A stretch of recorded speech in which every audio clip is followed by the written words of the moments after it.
Starting last January, we realized that we had the potential to increase our budget for the first time in at least a decade. This was an exciting idea for us all, but one that we knew came with great responsibility. Just as we asked the community how we should cut budgets during times of loss, we knew we needed to count on you to help guide us through how to increase our budget in the same way. We asked and you came forward, and we are incredibly grateful for the time that you spent. We had people who came and spent an entire day shadowing students at our Walk in Our Shoes event. We had people who came together for our various community meetings, tamale nights, and family nights, as well as at conferences. And in addition to that, over 331 people completed their surveys. Based off of your feedback, we've learned two unique things. Firstly, communication is one of the strengths of our district. And secondly, communication is one of the things we need to improve upon in our district. And that's great feedback, because what it shows us is that one modality just simply doesn't work for all people. And so one of the things that we know we need to change moving forward is increasing communication by expanding into new areas. Hence this video and other communication strategies we'll be trying. One of the pieces that came about is something that was so clear once you pointed it out to us, but we had missed it for years.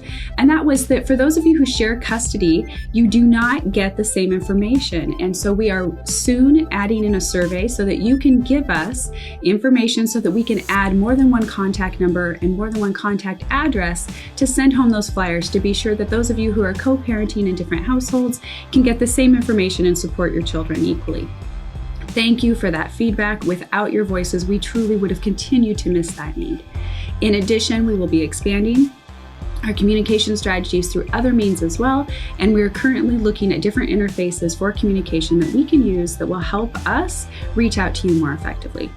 In addition, you mentioned class size repeatedly. We know that we have smaller classes in Umatilla than many places, but when people were here for the Walk in Their Shoes tour, the thing that they really came out with was the needs of students and how great some of those needs are, and that really, no matter how fabulous a teacher is, and even a great teacher in a small class size, there's still student needs that go unmet because we simply don't have enough adult supports. So the biggest chunk of the funds that we are proposing in our Student Success Act plan is to add more assistants to classrooms and more teachers to classrooms. And that's really where the majority of our focus will be. In addition, we'll be adding some socio-emotional supports for students. We heard a lot of feedback that our school counselors are great and that we are lucky that we do have multiple school counselors. But students still have bigger mental health needs, and families are struggling with those needs as well. So we have also proposed increased counseling services through outside providers that families and students can access together off-site or in our schools, but through a contract basis and on an as-needed basis. In addition, we know that if we're adding the staffing, that we also need to ensure that those staff members are very well trained. So we'll be adding an assistant trainer in the district to make sure that as those classified assistants are added to classrooms, that they have the training they need to best support students in the classrooms. And then the last piece that came up numerous times had to do with facilities.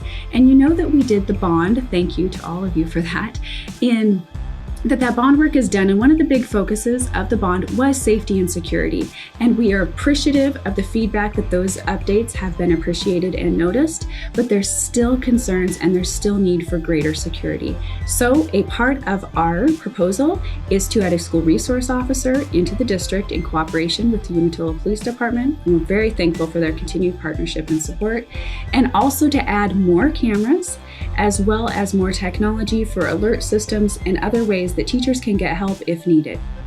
So in short, without your support and your feedback, our plans for the Student Success Act would not be possible. So I just listed off for you the various things that we plan on doing with this additional funding. However, the time for feedback is not over. If you're hearing those things and you have additional ideas or you have additional feedback, I'd love to hear it. You can email me, you can call, or you can attend one of our school board meetings. Thank you for all you do for Umatilla School District students. The community that cares and raises our kids together with us is incredibly valued, and we are so thankful for your support of Umatilla students. Go Vikings!